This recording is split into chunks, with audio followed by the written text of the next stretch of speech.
कल जो चारसद्दा में जलसा किया सुहेल अफरीदी ने, और उसकी वजह से ज़रूर एक प्रेशर आया पाकिस्तान की एस्टेब्लिशमेंट पे और हुकूमत पे। तो बड़े लंबे अरसे से ये कोशिश की जा रही थी कि खैबर पख्तूनख्वा में जो पाकिस्तान तहरीक इंसाफ की पाकिस्तान में वाहिद हुकूमत है, जिससे पाकिस्तान तहरीक इंसाफ को ये उम्मीद है कि इमरान खान साहब की रिहाई के लिए अगर कोई दबाव आएगा तो वो खैबर पख्तूनख्वा से आएगा।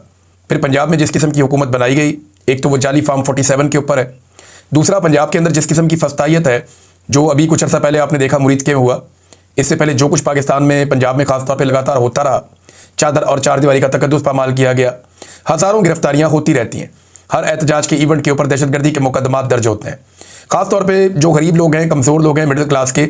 उनके घरों का सामान तोड़ा जाता है ताकि वो सियासत से बाज रहें। जब भी रेड करते हैं तो बंदा पकड़ने से ज़्यादा तवज्जो इस बात पे होती है कि उनके घर को मुकम्मल तबाह कर दिया जाए ताकि ये लोग सियासत से बाज आ जाएं।